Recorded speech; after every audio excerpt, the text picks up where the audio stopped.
उत्तराखंड मदरसा board के अध्यक्ष शमून कासमी ने कहा, कांग्रेस और विपक्षी दलों ने मुस्लिमों को शिक्षा से दूर रखा। मुस्लिम समाज का कल्याण किया नहीं और तुष्टीकरण होता रहा। मुसलमान को गौर करना चाहिए कि उनके आंसू किसने पूछे हैं और जिन हाथों में कलम होनी चाहिए उनमें पत्थर किसने दिए। बोर्ड अध्यक्ष बनने के बाद पहली बार गृह जनपद पहुंचे कासमी ने शहर के डाक बंगले पर प्रेस वार्ता करते हुए विपक्षी दलों पर जमकर बरसे। उन्होंने कहा, प्राथमिकताएं हैं सर। उत्तराखंड मदरसा बोर्ड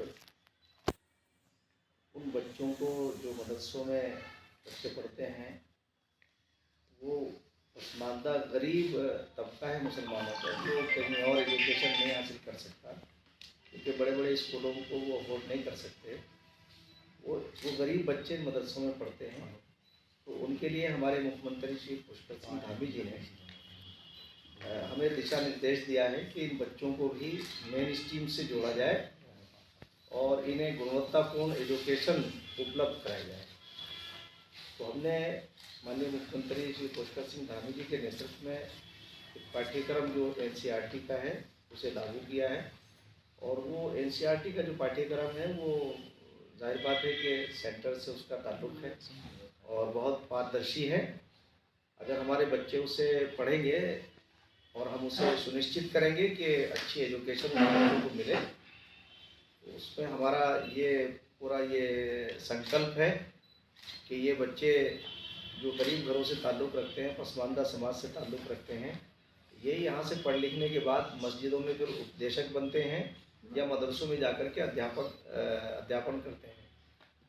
जब ये वो एजुकेशन इन्हें मिलेगी अपने धार्मिक एजुकेशन के साथ साथ, ये इंजीनियर भी बनेंगे, डॉक्टर भी बनेंगे और आईएएस और आईपीएस भी बनेंगे।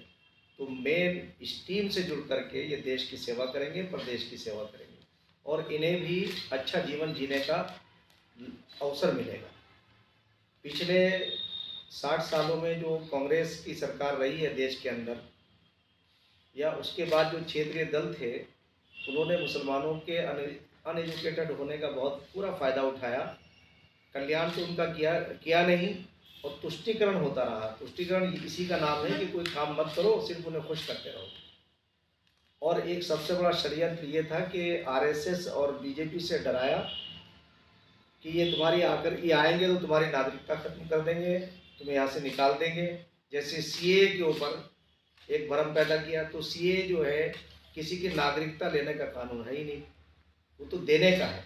और मैंने तो कल अपने काशीपुर में जो हमारे मदरसों के संचालक थे, सब धर्मावलंबी थे, उनसे सवाल भी किया कि ये बताइए कि हज के मौके पर दुनिया भर के करोड़ों मुसलमान वहाँ की इकोनॉमिक को हम मजबूत करते हैं। आर्थिक जो उनकी स्थिति है अरब की, उसका बड़ा दारोमदार यहाँ की जो यात्री जाते हैं, जो हज करते हैं, उसके बाद कोई एक आदमी भी किसी भी जो मुल्क है मुसलमानों के जो कंट्रीज़ हैं उनकी नागरिकता नहीं ले सकते, उन्हें नागरिकता नहीं मिल सकती। और हमारा देश है जिसकी बुनियाद ही वसुधैव कुटुंबकम, हम पूरे संसार को अपना एक ख़ानदान परिवार मानते हैं। तो हमारे उस वक्त जो हमारे वहाँ के अल्पसंख्यक और हमारे यहाँ भारत के विभाजन से पहले जो लोग वहाँ रह गए थे, तो पाकिस्तान, बांग्लादेश और अफ़गानिस्तान, जबकि अगर वो इस्लाम को फॉलो करते तो उनकी सुरक्षा का जिम्मेदारी उनकी थी, उन्हें भाईचारा बनाना चाहिए था। जब हमारे दूध और खून के रिश्ते तमाम ब्रह्मांड एक ही है, तो जब वो उन पीड़ितों के लिए संविधान के अनुसार ये सरकार उन्हें नागरिकता दे रही है, तो ये तो हम नागरिकता दे रहे हैं, तो इसमें मुसलमानों में भ्रम पैदा किया। दूसरी बात ये कि जैसे यूसीसी है, यूसीसी को प्रथाओं पर अंकुश लगाएगी, इस्लाम के किसी प्रावधान पर या किसी रस्म रिवाज पर, किसी पूजा पद्धति पर कोई भी उस पर असर नहीं पड़ेगा और ना ही उसके वो खिलाफ। बिजनौर से नीरज कुमार की रिपोर्ट।